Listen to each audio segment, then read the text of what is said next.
discussion on a humanitarian crisis. Our first speaker, Rasha Abousalem, is a humanitarian aid worker who has visited over 40 refugee campsites around the world. She has a master's degree in international relations and a certificate in international security, both from Harvard University. She's an adjunct professor at the University of Missouri, teaching for Peace Studies Department. She's an American Red Cross volunteer, giving presentations on international humanitarian law and rules of war. Our second speaker, George P. Smith, received his Bachelor of Arts degree in biology from Haverford College in 1963 and his PhD in bacteriology and immunology from Harvard University in 1970. He served as professor of biological sciences at the University of Missouri from 1975 until his retirement in 2015. In 2018, he shared the Nobel Prize in Chemistry with Greg Winter and Francis Arnold.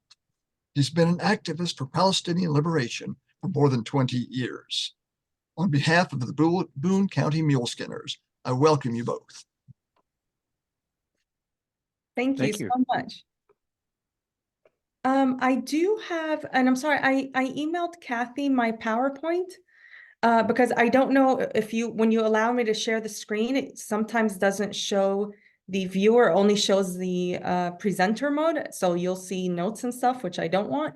Is there any way, and I'm sorry, because I was hoping Kathy saw my email. Should I very quickly email it to someone? You could email it to me. I'll give it a shot. Who said that? Oh, that's Dave Taylor. I'm the wine glass that says Muleskinners. Oh, okay. Would you mind? I will put my email in the Thank chat. you. I'm so sorry, everyone, for the delay. I'm going to do it very, very quickly. But I had this problem one time and it would not show the presentation correctly. There you go. You could give it a try. Just sharing it yourself. It usually works. Sometimes it comes up in user mode, but you can click a button and get to presentation mode. Okay, let me see. I'll email it just in case while I'm trying. Good. Again, sorry, I'm going to do this very, very quickly. Here we go. Okay, I just sent it, Dave. Thank you. And while we're doing that, I'll go ahead and try. Hopefully it'll work. Okay, share screen. Okay.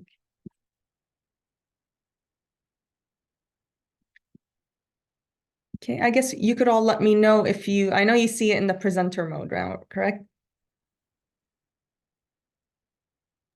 Correct. Okay, let me try to. Do you still see it as a presenter mode? I think so. Yes. I mean, it's still showing other things. It's not a full screen. Yeah, on the bottom. Yeah, that's, I don't know why it keeps doing that. Let me just stop sharing. And Dave, if you want to just let me know if you got it.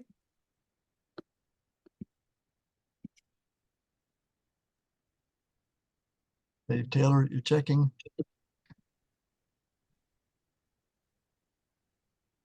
George, I don't know if you want to go in the meantime then, or do you want to wait till I'm done doing? I can't hear you. You're on mute.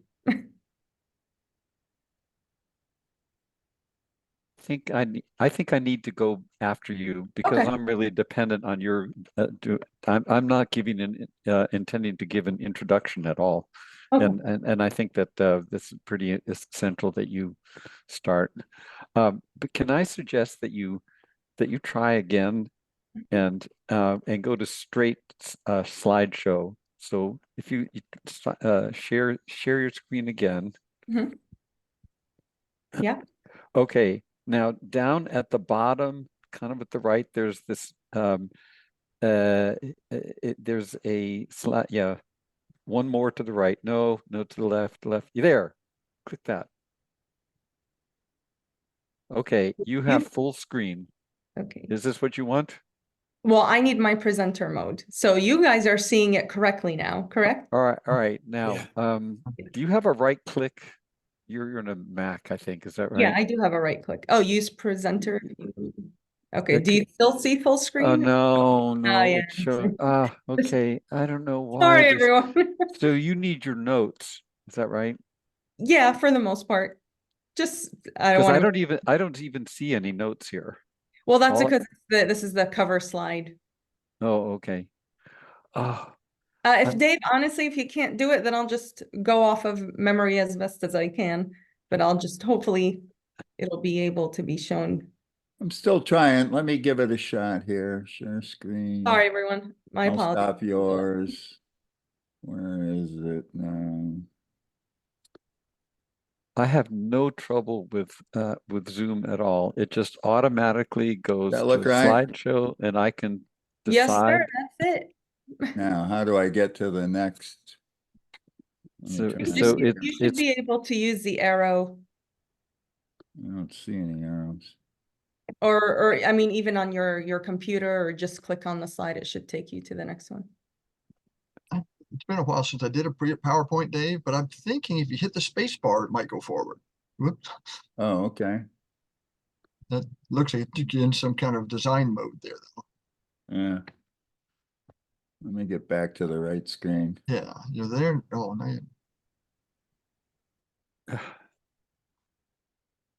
Tell you what, if we can't get it, I'll just go off of memory, and forgive me for any any memory. No, space bar didn't. Oh, yep, space bar works. How do I go backwards? is there an up arrow and down arrow key? No, not in this mode. Oh, he meant on your keyboard. On your Try keyboard. using the keyboard, right or Sure. left, or I just but don't. They aren't happening. Yeah, sorry. I remember the space bar going forward. There's probably a button to go backward. That I don't remember. Sorry. well, I guess I'll just. Hey, Taylor,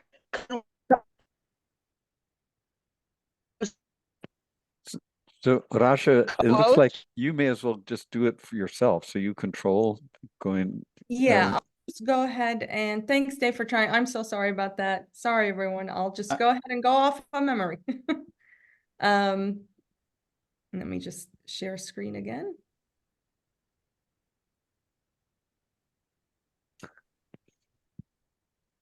Okay. So, all right. Does everyone see that? Okay. So, thank you, everyone. So sorry for the delay. My name is Rasha Abousalem. Thank you so much for the introduction and for everyone's time. A little bit about my personal background rather than professional. I am the child of Palestinian refugees. My parents were expelled in the original 1948 Nakba. My dad's family, he was 8 years old when he was forced out of their home. And he grew up in a refugee camp in Lebanon, a Palestinian refugee camp. He spent there for 21 years of his life. So, and my mom's family's from Nazareth. They were also forced out in 1948. So that is a little bit about my background and a little bit more of a personal relation to what's happening. So does everyone see the next screen? Just so I'm aware. Okay. So what a lot of people aren't aware is the situation that was before the October 7th Hamas attacks. And why this is important is because people don't understand the everyday reality and the oppression and occupation that Palestinians in the West Bank and Gaza have been living under for decades. You've had the occupation since 1948, and then you've had expanded annexation after 1967, and then you have the apartheid system, which has been implemented for several decades now by the Israeli government. So some of the restrictions on Palestinians include systemic restrictions on movement. This includes the need for permits for anyone to go in and out of the West Bank or from Gaza. Movements even within the West Bank due to the illegal Israeli settlements that have been put up for decades now. And we'll talk a little bit more about that in the next slides. Then you have what's called the closure policy, or the separation policy between West Bank and the Gaza. This was intentional to help further that separation and the sort of the conquer and divide mentality, if you could think of it that way. So you have the separation of Palestinians in the West Bank, and then you have the separation from them in Gaza. And within the West Bank, and you'll see it on a map in several slides, there's the separation now due to the illegal settlements and the Israeli-only roads, the segregated roads within the West Bank. So you have now within the West Bank Palestinian villages that are carved out and separated in between, making it even more difficult for them to be able to just have that whole society. So some of the other laws that even within Israel, you have the Nakba ban, meaning the Israeli education systems are not allowed to teach about the 1948 Nakba and what happened to Palestinians. I have a lot of Israeli friends that are older than me, and they tell me they never learned about it in school. It was not allowed to be taught, and currently is still not allowed to be taught.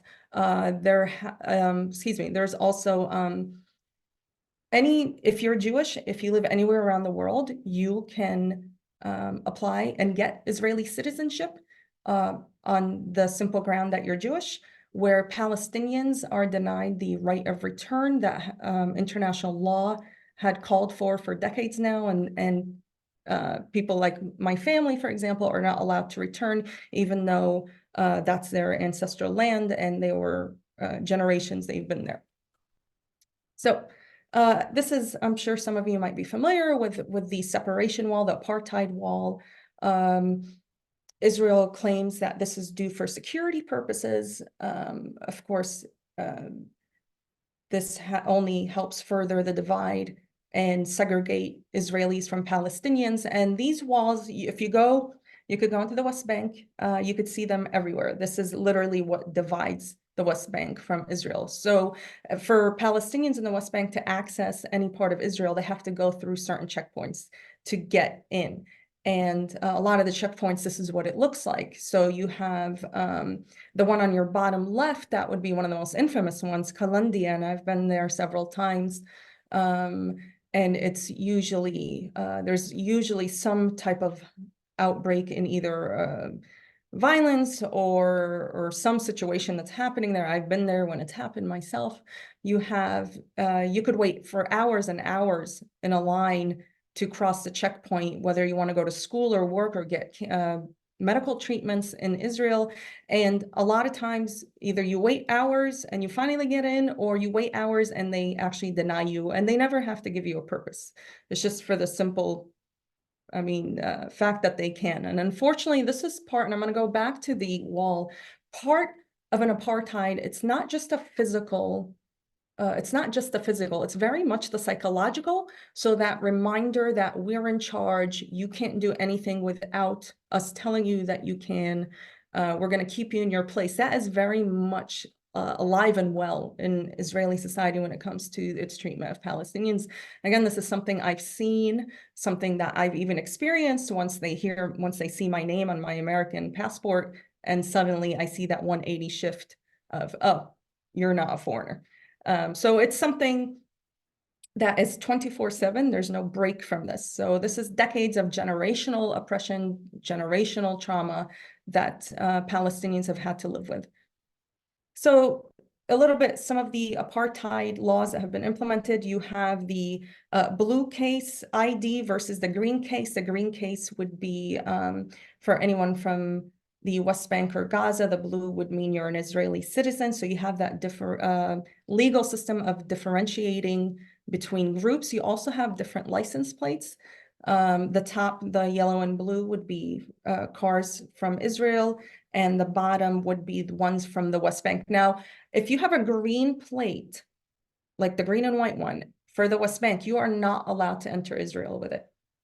So if you're in the West Bank, you'll see several cars with the blue and the yellow, because they're allowed to enter in and out. But for the Palestinians in the West Bank who have the bottom license plate, they are not allowed to drive into Israel. So a lot of times my taxi driver would drop me off at a checkpoint and I'd have to cross on foot. You'd go through the checkpoint and then go over the bridge. They have a walking area usually, and you get to cross the checkpoint on foot. So this is the map I was talking about earlier when I say you could see that further and further divide. Now, I just want to remind everyone, this is post October 7th. And why it's important that I say this, because since October and since the retaliation in Gaza, and what people don't know is that in the West Bank has also been going through a lot of violence from the Israeli military.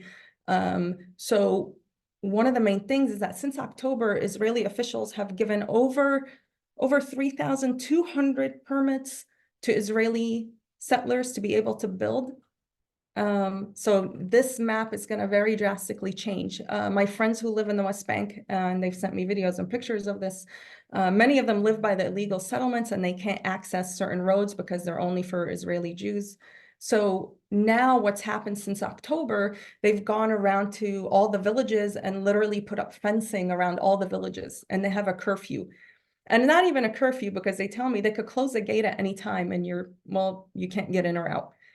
So this has become a really big issue that's sort of on the sidelines. People, it's very hush-hush, but unfortunately the Palestinians in the West Bank are also dealing with an incredible amount of oppression there since the October 7th attacks. So let's talk about Gaza. As many of you might have heard this term, the world's largest open-air prison. It's been under a continuous Israeli blockade since 2007. So Israel controls the entry and exit, which is not different from the West Bank, but the full blockade, it's very rare that anyone can leave Gaza. Sometimes for travel, sometimes to visit first blood relatives in the West Bank, and sometimes for medical treatments. This was, of course, pre-October 7th attacks. So before October, you had about 62% of the population in Gaza needed food assistance. 85% now. Honestly, this is also older. So it would be almost 100% now that actually need food assistance in Gaza. They're routinely denied, routinely denied food and water and access to fuel. Israel has made it very clear that that was their intention from the beginning, which actually goes against international law. As the occupying power, Israel is obligated to provide food and water to their occupied territories. So this also breaks international law. Pre-October PTSD rates, they were about 90% in children, and in the general population in Gaza, including adults, it was about 70%, and I'm sure you could all safely assume that that is pretty much 100% from all directions at this point. So here are some of the updated numbers. As of just recent, the Palestinians killed in Gaza has reached over 35,000 people. That would include now over 14,000 children as reported by the UN. And that includes also over 10,000 women. And about it's difficult to say, as you can imagine, because the healthcare system has completely come to a halt for months now. They estimate 8 to 10,000, the number is a little blurry, that are missing. All of them presumed dead at this point, buried under rubble that they just can't access. And you're talking over, I believe now it's, well, yes, over 76,800 injured. Many of them will have lifelong injuries, including amputees, people who've lost at least one limb, if not more, from the airstrikes. And in the West Bank, you could see also, you've had almost 500 people who've been killed, including 120 children. This is as of April 19th, which is today. So this is the most updated numbers that we've been seeing. And this image I'm also going to say could be updated, but just to give you an idea, we're talking about over 360,000 homes or destroyed or damaged. You've had attacks on places of worship, including churches and mosques inside Gaza, which goes against international law. You've had attacks on hospitals. As we all know, El Shifa was the last one that was completely destroyed. That's against international law.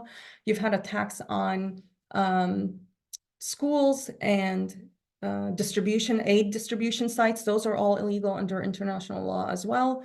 And you've had attacks on clinics and so on. So again, the entire area of Gaza has pretty much come to ruins, which is clearly intentional at this point from what we're seeing. So let's talk about a little bit about the aid convoys, because that's my specialty. Humanitarian assistance between West Bank and Gaza is over 3 million at this point. For example, on February 22nd, just to give you an idea of how aid is impacted by what's happening, on February 22nd, 220 trucks had entered that day through Israeli checkpoints. There were 2. And by the very next day, they only allowed 50. So on average, in January, 200 trucks estimated were allowed to enter. By February, it had gone down to under 100. Now, in a general humanitarian crisis and pre-October, 500 trucks a day into Gaza would have been a number that would have sufficed, to say the least. At this point, with what we're seeing, you're easily talking about 700 to 800 trucks a day that should be allowed in, but clearly we are to the point where sometimes no aid trucks are allowed in on during the day. There's a lot of breaks in between how many times, how many trucks enter a day. The next day it could be 0 due to security, and then it could go back to maybe 50, maybe 100. So it's incredibly below the minimum especially for this kind of situation that we're seeing in Gaza. So this is me. I went in December into January. I spent almost a month in Egypt. The original plan was for me to go to Rafah, but that at the time, was around when the Israeli military started to move further south, and they actually had bombed into Rafah before I got there, and there were more threats of bombing into Egypt. So everything came to a screeching halt. These are some of the trucks that you see of the aid trucks that we helped fill. Again, as a foreigner, access for me to Rafah, especially as an aid worker, was incredibly difficult. And again, several times I was put on the list, and then something would happen, and within an hour I'd get different news. This is very common in these kinds of situations. So in the meantime, I stayed in Cairo to work on packing the aid, purchasing the aid, seeing what aid is needed, and working along with other groups to be able to send the aid in under proper agency. So a lot of our aid went toward medical supplies, because that was at the time what was most needed, actually, were the hospitals that were still functioning a little bit at that time. They were requesting medical items. We got saline water, antibiotics, pain meds. You can see on the right, that is a small bottle of anesthesia. That was really the only anesthesia that was allowed to be entered. You had C-sections and amputations being carried out without anesthesia. That was very well documented in videos. And so we were trying to send even just a little bit to help, but obviously for those kind of operations, even the little bit really doesn't suffice. We also did food boxes. So on average, these food boxes should last a family of 4 for about a week. At the time, they were already rationing their food in Gaza because, again, the Israeli government had implemented the no food, no water ban. So they've actually had this last for about a month. So again, very, very minimal calories coming in. I think a recent report a couple of weeks ago was released that on average, Palestinians in Gaza have been eating about 200 calories a day just to try to maintain. They've resorted to eating grass. They've resorted to eating animal feed mixed with whatever water, usually very dirty, to just survive. And then we start getting images like this, especially with the children. Again, people like, you hear the word or the term Gaza starving. And I just want to remind everyone that Gaza is being starved. There's a very good difference, the intentional starvation of people versus it's just by some unfortunate coincidence. So we have to understand that this is a very intentional weapon of war that's being used. Food has been weaponized, water has been weaponized, medication has been weaponized. And at this point, I believe over 28 people have died of starvation, again, because they were starved, and dehydration. 23 of them have been children. And again, we're expecting that number to really skyrocket in the next several weeks. And this is where I will end and give it over to George. Thank you so much.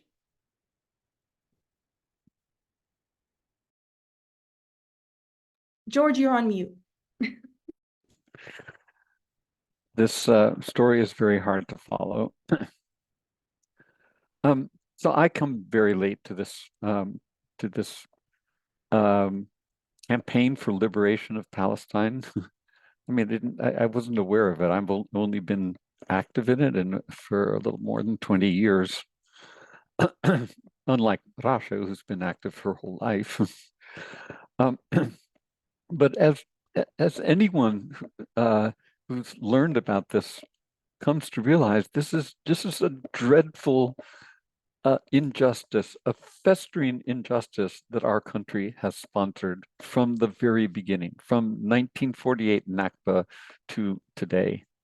And it's been a horrible, dreadful slog to try to persuade the government, to try to persuade the citizens of how important this is, how dreadful that our country is doing this. But things have changed as a result of this Gaza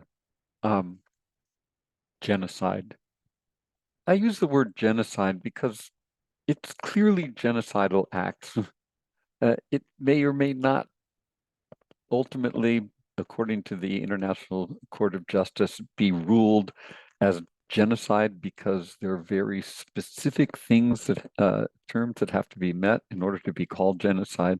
But even that court has realized from the beginning that this assault on Gaza is genocidal acts.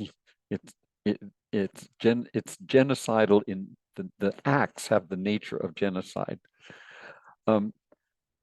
You can't help seeing what's going on there now. This is completely different. This is open. Everyone can see what's happening in Gaza.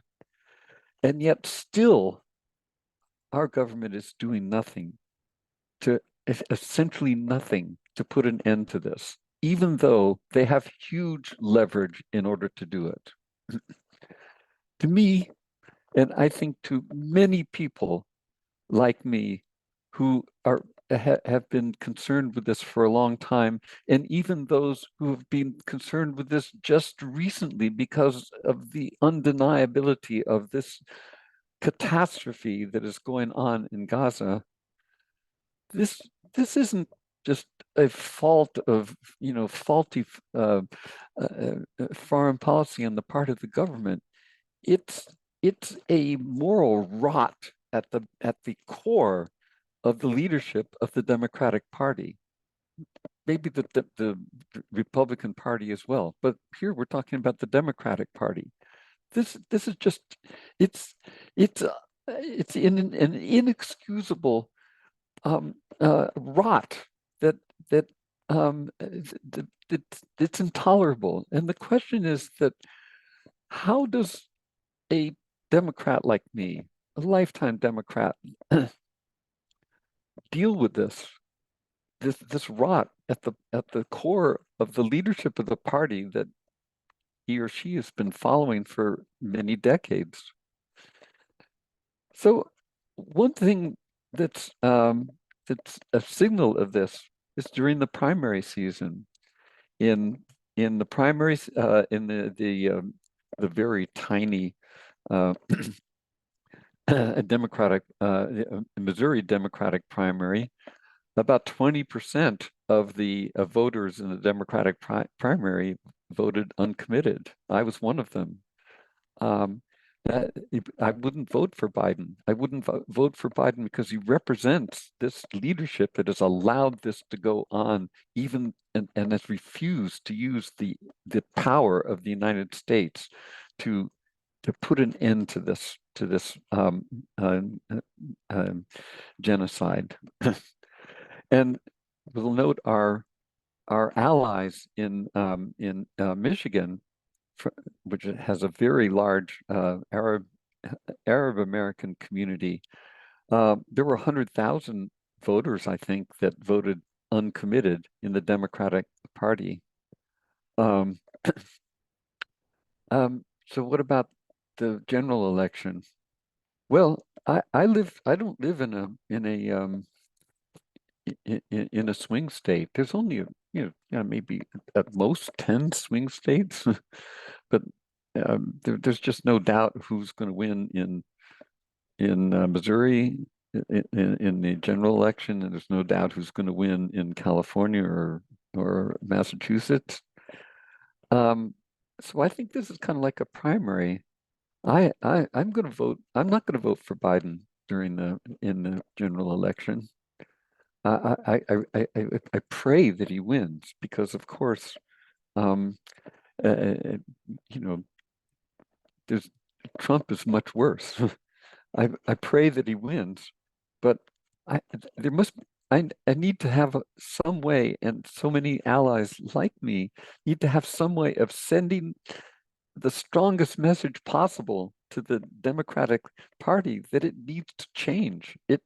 That this rot at the core that would allow this to go on, that leadership has to step aside for another leadership, for a new leadership that wouldn't do such a thing.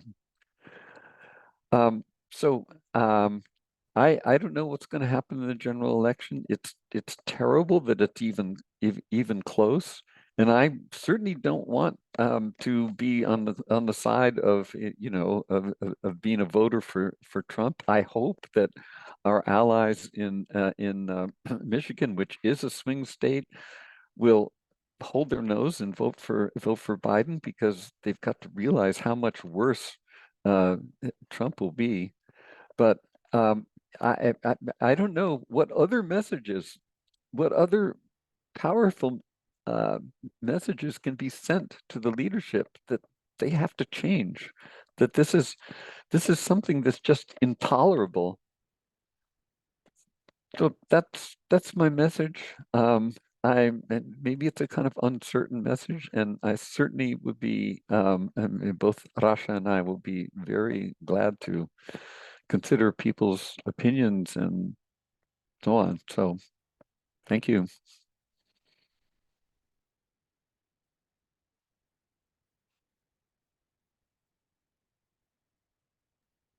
There was a question. Sorry if I could. There was a question in the chat. I just wanted to make sure. Oh, Oops, and my computer just froze. I don't know if you could all hear me. We can. We can Okay. hear you Of fine. course, my computer just froze. So I can't even. I think the question in the chat. Oh, no. I'll read it. What type of solution would solve these issues? You have well described this point of view. And what specifically would you like to see changed regarding U.S. policy? That was from me. do you want to take that, Rasha? Oh, Rasha's frozen, so I'm going to take that We question. may have lost her. What policies? Well, I think immediate measures that need to be taken in this emergency is that the United States needs to take control from the Israelis of how aid gets in. We have to replace the Israeli inspectors with UN inspectors, and we have to insist on that. We have to put an end to these wanton attacks in the Gaza Strip with these 2,000-pound bombs. We have to insist that that stop. And if Israel won't stop, the United States will stop all aid to Israel. It will introduce resolutions in the UN Security Council to put teeth into some international operation to put an end to this genocide. There's in the well, I mean, I think that's the main foreign policy steps that we need to take. We have to take steps that unambiguously put us on the opposite side of Israel as far as this genocide is concerned. And I think that our long-term relationship and with Israel has to be totally rethought. So these are policies that activists like me have been yearning for decades now, and I think it's time for them to be implemented. And there are, and I think this is not unfeasible to happen now, considering how horrified people, including Democrats, are at what's happening in Gaza today. You could say that this disaster has woken up the humane instincts of people in the Democratic Party that have the possibility, I think, of completely changing our policy towards Israel. Ultimately, I mean, their sympathy for the Palestinian yearning for liberation. It's not, liberation doesn't mean kicking Jews out of historic Palestine, but it means that the people of Palestine have their right to the land as well, including the people. Roughly half of Palestinian people today, it's about 7 million people, are permanently exiled by Israel from their land. Well, I think that has to come to an end. I mean, these are the things that I think need to be implemented. The fact that we are upholding and protecting a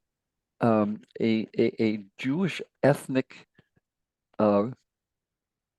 state over the entirety of Palestine, that is Jewish sovereign, Jewish specific, Jewish ethnic sovereignty over the land, as opposed to the land belonging to the people who live there. This is unacceptable, and we have to change that policy. And I don't think it's out of the realm of possibility. I think this is probably a majority view among Democrats, broadly speaking, including young ones, and including many, maybe the majority of young Jewish Democrats. But it's not reflected at all in the leadership of the Democratic Party. And I think the leadership is the problem with the Democratic Party, and the reason why the election is so much in question now.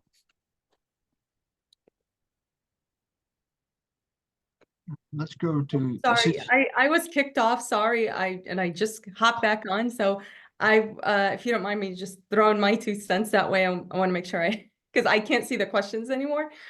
So I get this question a lot as what do you think will solve the issue?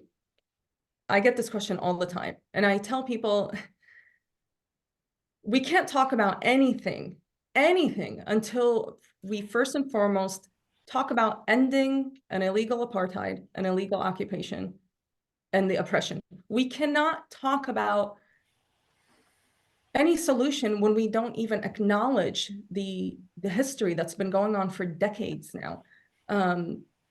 How can we expect people to live any type of normalcy when they're living in an apartheid state? We wouldn't accept that anywhere in the world. We literally have touted for decades, never again this and never again that. Well, we could clearly see in the situation when it comes to Palestinians that these become acceptable. And part of the reason, and I'll tell you this as my experience as a Palestinian American or just Palestinian, is that the Palestinian narrative history has been completely taken over by propaganda and has been taken over by a colonial retake on what history is. And a big part of why we in the US have such an issue when it comes to Palestinian rights is because we have clearly for decades demonized and dehumanized Palestinians like myself, where everything about myself is politicized, everything is questioned, doubted, because I am seen as someone who is just inherently hateful, violent. That is the narrative that has been built for decades. So this is now with social media, what has done, and I think the Israeli government didn't really factor this in properly. Because for decades, this is nothing that we haven't warned against, by the way. Violence and the killing of Palestinians and their oppression has been going on for decades. But so we have warned repeatedly that the situation will just grow and expand. And at what point are we going to be okay with ignoring international laws that we created? Right? The West has created these international laws, but now we are clearly putting them on the side when it comes to Palestinians. And again, now we're seeing something horrific unfold, the genocide happening in Gaza, and we act surprised. But Israeli aggression over the years, we've seen this, only if you wanted to pay attention to it. But when Palestinians speak about it, we're either terrorist sympathizers or we're terrorists, or there's questioning our experiences, our stories. So this is very much a part of that narrative that yes, that like George said, there is indeed a shift that we're seeing with this, thankfully. So we have to really take advantage of the shift and really open up to the world exactly what's been going on. So Kathy had a comment. I think she had trouble with the microphone, but she asked, why not flood President Biden and the DNC with emails telling them, demanding the changes that we want to see instead of, say, not voting?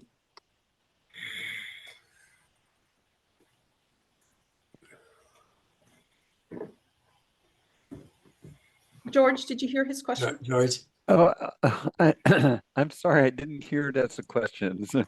Could you turn your volume down a little bit and try again, Alice? I'm sorry. Okay, I don't know if this will do it, but the question from Kathy was, instead of not voting or staying uncommitted, why not flood President Biden and the DNC with emails indicating the changes that we demand? Oh, of course, that should be done as well. But letters to politicians, calls to politicians, and so on, a crucial part of this. But I don't think it sends as nearly as strong a message as votes.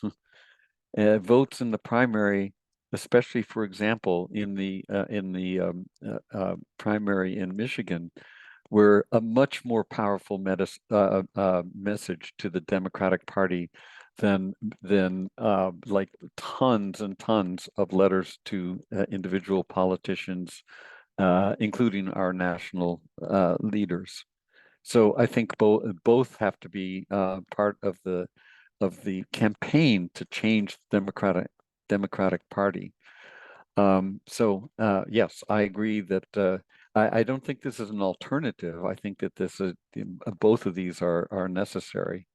But votes are very, very powerful, and as they were, for example, just think of how the whole Democratic leadership mobilized in response to the vote in Michigan, the primary vote in Michigan.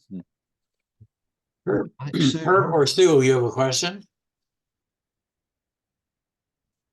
I wonder if the two of you would add a comment on the depths of U.S.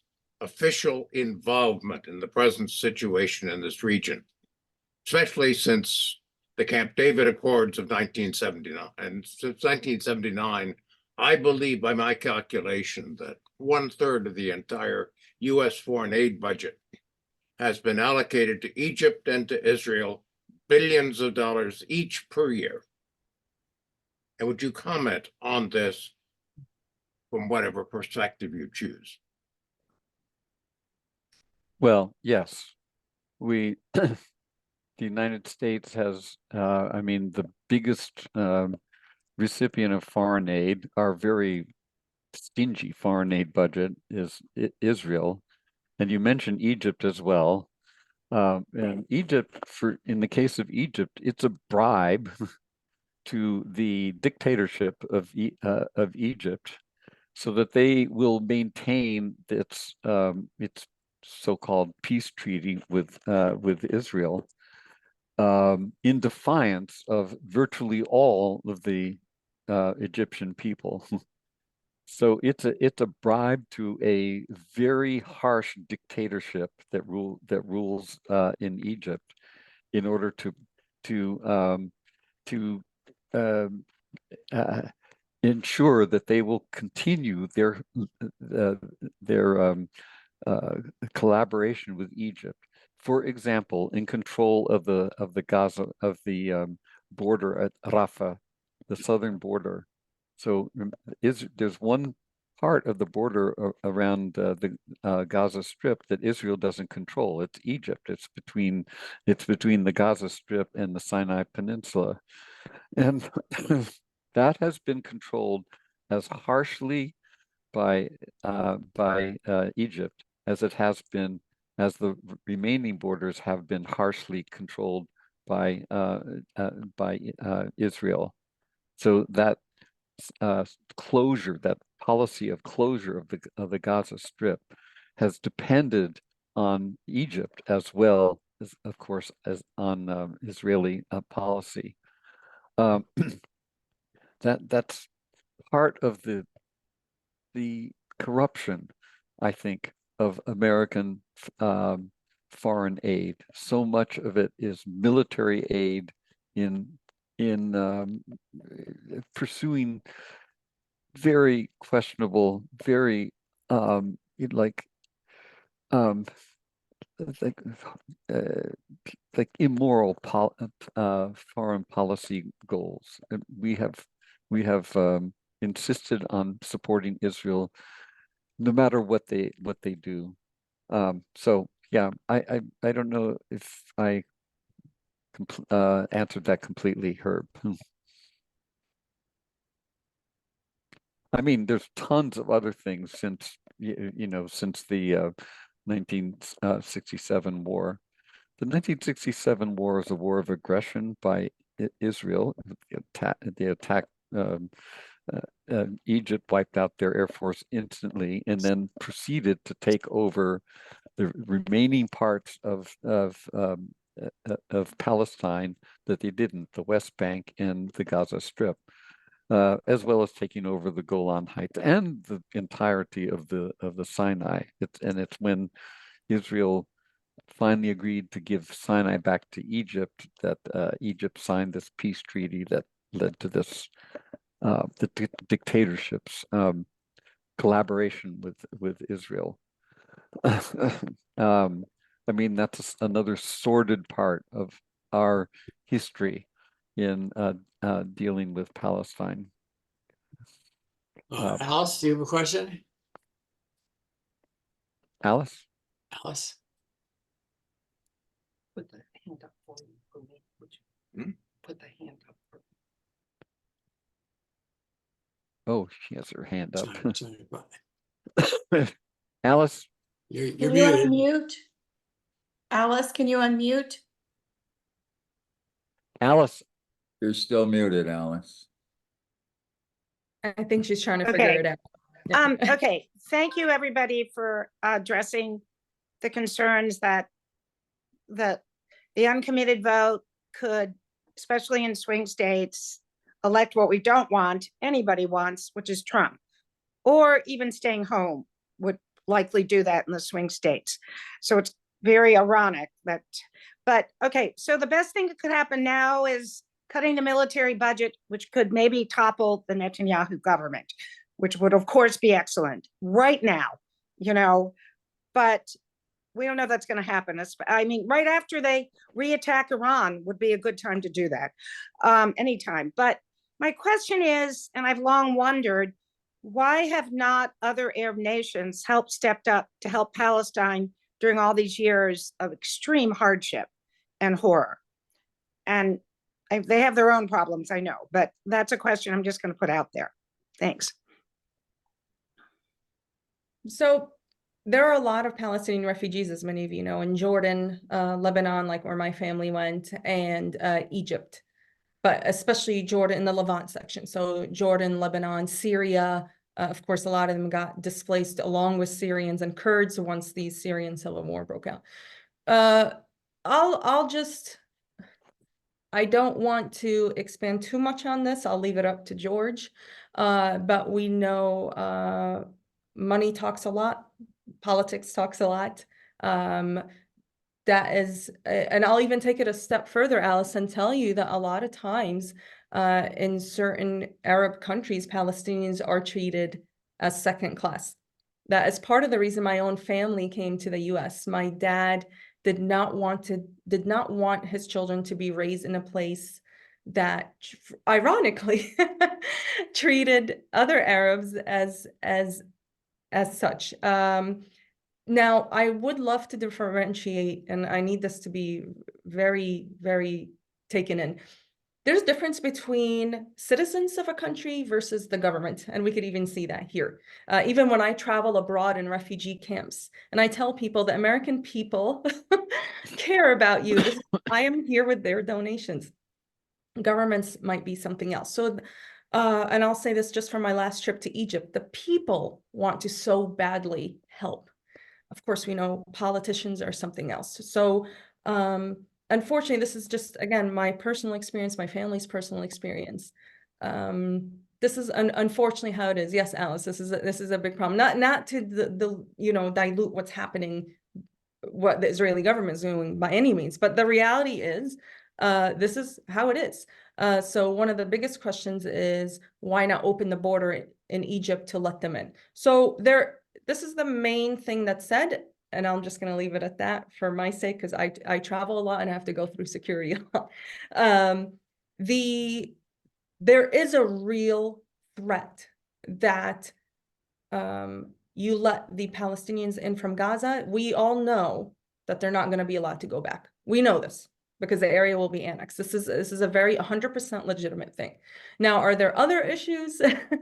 Of course, because the humanitarian side in me is saying, my God, we need to these people are literally boxed in. They have absolutely nowhere to escape. And I just want to remind everyone, Gaza is only 26 miles long and at its widest 7 miles. Okay, this is a very small area. You're talking about over 2.3 million people that are getting bombed every single day, almost around the clock. So this is absolutely horrific. And the fact that they have nowhere to go just is even more mind-boggling. So this is, again, my family's personal experience. We have, there's been a lot of issues with Palestinian refugees in other countries. Not all. I mean, some places have been better than others. But again, big difference between the people and how they receive the refugees versus the government. And this is, I could say this across the board, whether I'm in Europe, South Asia, the Middle East, South America, wherever I've traveled to do work, you see this is a very common theme. So I think we also should emphasize that in many of the Arab countries, these are autocratic governments that do not respond to the people. I mean, there are exceptions to this, but good examples would be Saudi Arabia, the Emirates, Oman, Bahrain, Morocco. These are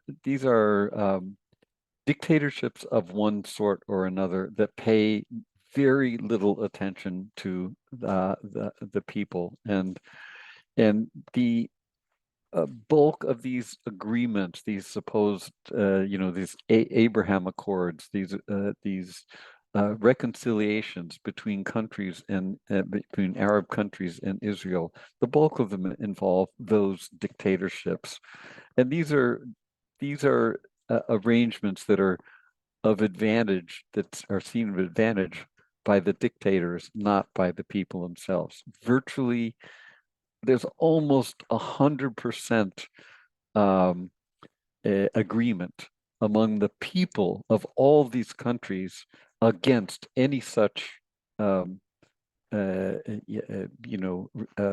partnership with Israel, considering what's going on what's happening to the Palestinian people there. All of these, and these are all brokered by the United States for the benefit of Israel, and the bribery comes primarily from the United States in the form of promised weapons and so on for the dictatorships. In the case of Morocco, what the United States held out during the Trump administration was they would recognize the Moroccan sovereignty over Western Sahara, which has long been a goal of the Moroccan king, the monarchy, and probably not very much supported by the people, the actual people of Morocco.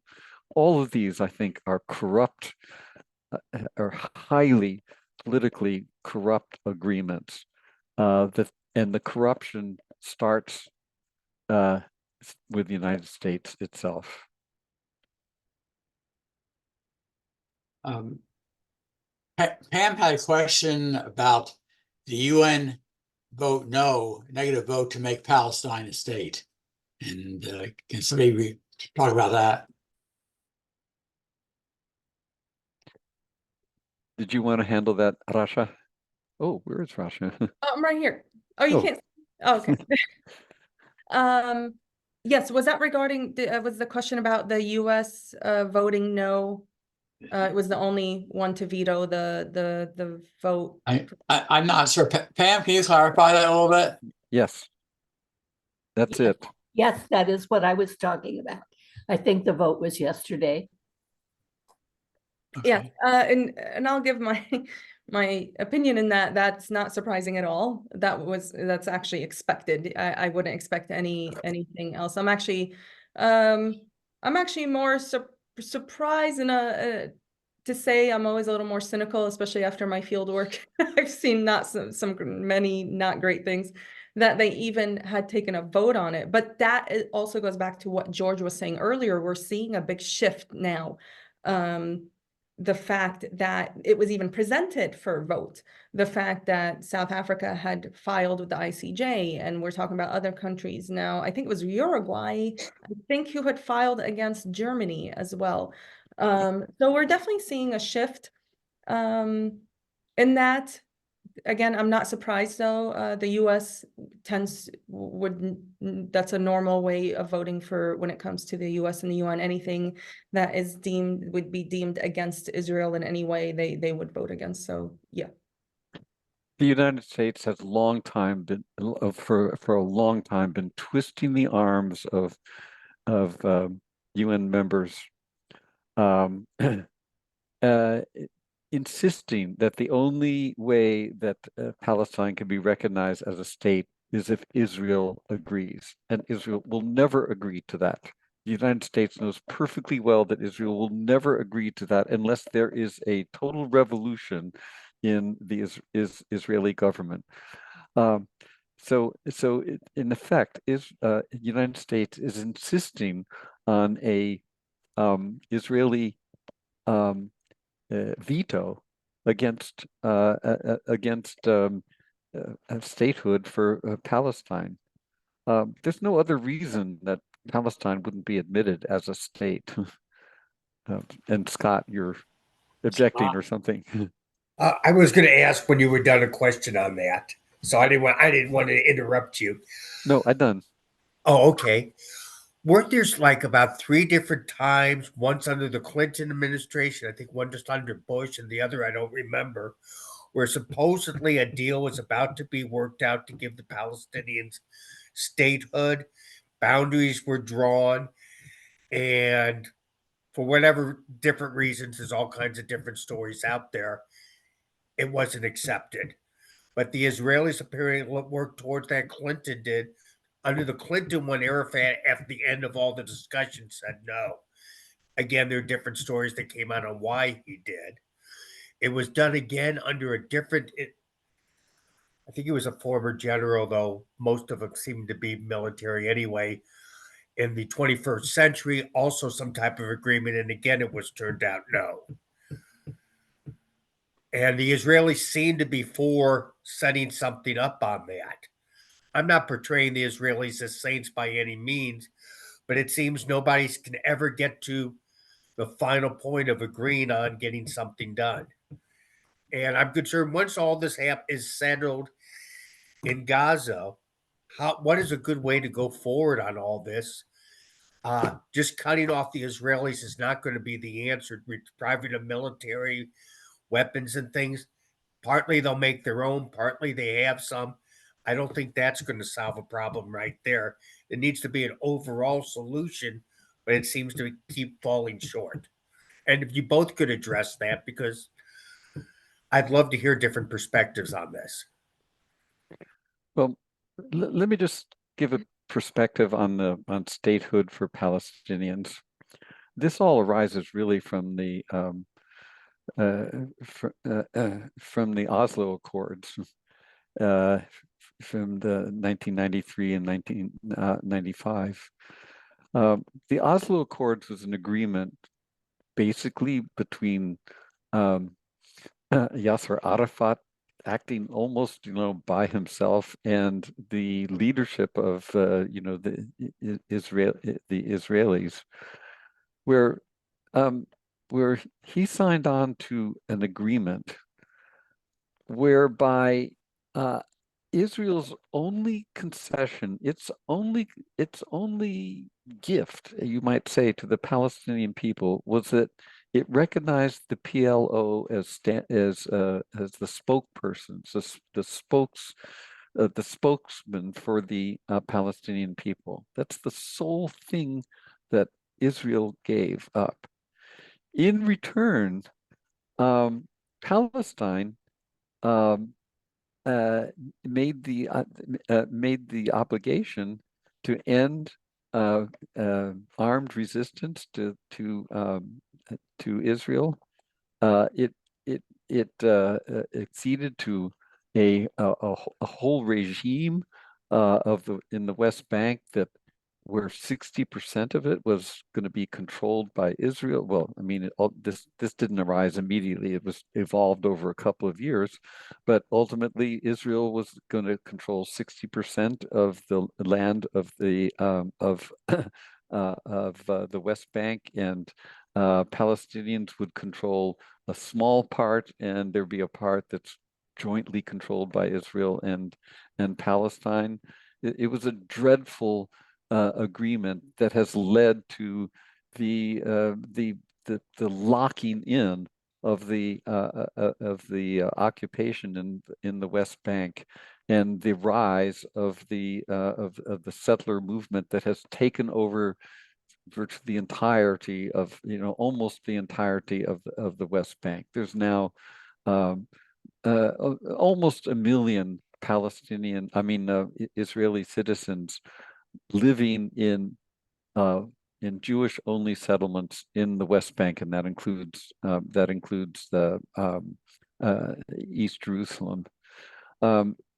So this was Israel's idea of a Palestinian state, which was nothing like a state. And throughout, Israel has absolutely insisted on the total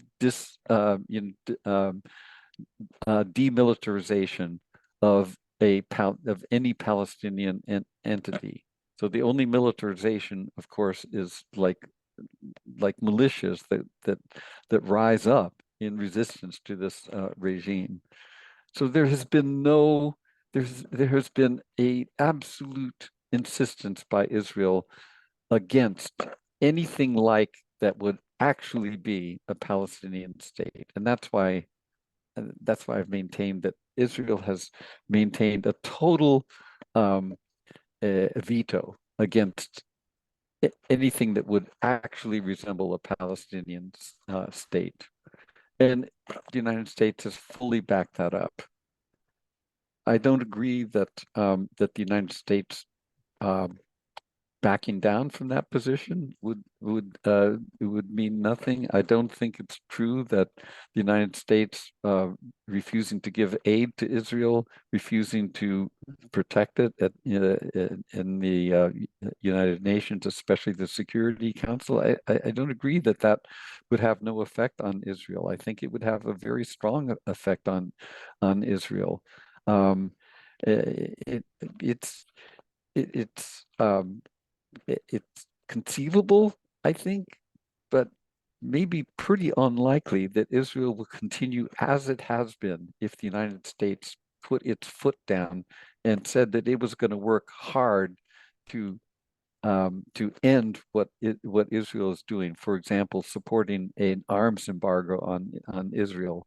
If the United States does what it could do, and it would have the support of the great majority of the world, the global South for sure, and probably even most of the Western European countries, because the United States is strong-arming them into not objecting to what the United States is doing. I think that would have a significant effect on what's happening and what's going to happen in Israel. But the United States absolutely refuses to do that, and has for many decades. Sorry, I know Sue or Herb, you've had your hand up. I'm just going to also, right before you ask your question, if I could just, Scott, I'll just throw in my 2 cents also on that. So I also get this question a lot, the 1 state, 2 state, and, these kind of questions. And I always tell people first, I find it, and this is my answer to people in general, so please nobody take this as a personal response. I always do tell people, though, and that includes my students that I teach, it's interesting how we have such strong opinions about what the solutions should be when we're not involved. And I'm even saying this as someone who's here as a Palestinian, right? I can have my opinion as a Palestinian American, but I'm going to be 100% honest and tell you, I do not live the life that they lived. I come from a very privileged upbringing once we moved to the US, not to say we didn't have our obstacles and our bumps and the prejudice. That's not what I'm saying, but I recognize the absolute privilege that I've had to grow up in the United States compared to my Palestinian brothers and sisters back in Gaza and the West Bank, and those in Israel also. And you'd be surprised how many actually want a 1 state.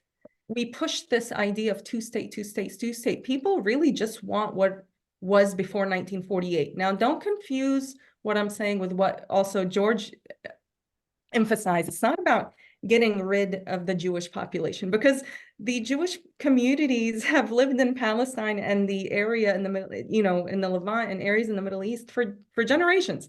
They're very much a fabric, very much a story, part of the story in that region. If any of you have been to Jerusalem, you could go to the Jewish quarter, Armenian, Muslim, and Christian. So you see how much influence they've had in the region. So this is not about taking over anything. This is about getting the rights that they deserve. And the idea, so then we jump to the idea of 2 state. So many questions that nobody seems to want to answer. What happens to Jerusalem? What parts would be split? How do we reunite West Bank and Gaza? We just overlook all these because we just throw out words, 1 state, 2 state, or 2 state, that's what we keep pushing. But I just want to remind people, just looking at the apartheid system in the West Bank itself, and you could see that clearly there's no intention. Simply by looking at the illegal settlements, the expansion of the illegal settlements, the expansion of the Jewish-only roads. And on top of that, you could even look at the sewage system and the water system that's been integrated from the settlements into the West Bank infrastructure for the Palestinians. Now, Palestinians don't get daily water in the West Bank. They're actually restricted by the Israeli government how much water they get to use. In the same area, though, the Israeli settlers get to unlimited water access daily. So again, you see these kind of practices that really, this is what I always say, and this goes for any conflict I teach about or any situation I'm dealing with. Don't look at what politicians say, look at what they do. That's going to be your answer, because they're two very different things. So I just wanted to put that out there and then go straight to Sue, because I know she's had her hand up for a while.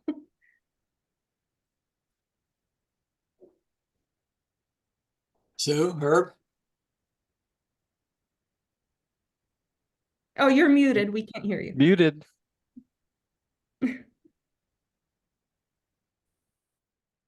Okay, okay. I want to say that I know my husband has studied this area. I have not. However, my opposal to what Israel has done started in '67 because we had friends where he was a Palestinian and, like you, the family got kicked out. That to me is not fair, just as Americans have not been fair to African Americans and they've not been fair to natives. I have been opposed to a lot of those things, but I am so concerned about what is going to happen in this next election that I do not think, even in a state that is not considered a swing state, that you should not vote for Biden to give your strength of your opposal to what's happening. I'm just saying that's where I come from, because this is so important and a message of how many people support Biden, not just which states go for Biden or Trump. If Trump comes in, the whole chaos in international relations is going to be so awful for everybody. I don't have a question, but I think this needs to be considered and said today too. So can I enter here? Mari has again posed her question, and that is it worth electing Trump due to this one problem with the Democratic Party policy?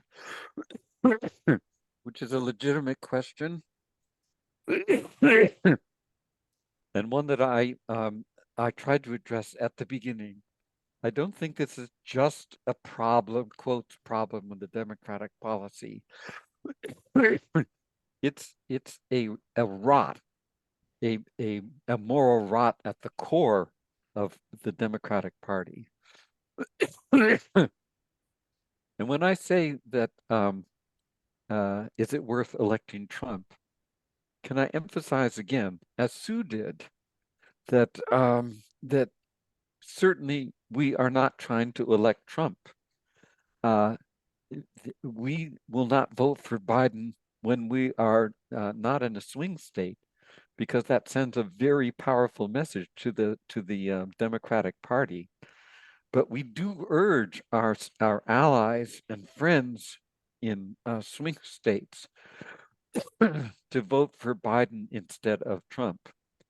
I know this is not going to be very exactly what you're asking for, Amari, but I don't think that a strong campaign for Biden in Missouri is going to make any difference. A strong campaign for Biden in Michigan will make a difference. That's a swing state, and the same thing in California. I mean, if you're in California, it's going to vote Democratic. You can vote for an alternative to Biden, and you can't be accused of helping to elect Trump. So I hope that clarifies what the position is, Mari. Rasha, any last words? Oh, I was just gonna say, unfortunately, I have to go to another event, so I'm so sorry. Are there any last questions, humanitarian or anything, before I have to head out? I'm so sorry to rush off. Oh, we are out of time too, so we really Okay, well then it both of you worked out perfect. No offense to anyone. Oh. Thank you all so much for your time and questions, and thank you, George, for your presentation, and thank you all for the opportunity. We really appreciate it. And they have my email and George's email if you have any questions for FOSD. And I'll be sending my presentation without the notes, so that way you could all click through it. And also I posted a link in the chat for a very educational and informative video presented by Amnesty International about the Israeli apartheid system. Please check it out. It's about 14 minutes long, but it's incredibly well made, and that it really shows you the everyday oppression and occupation. So thank you all so much for your time. Thank you. Thank you. Thank you. Thank you, Rush.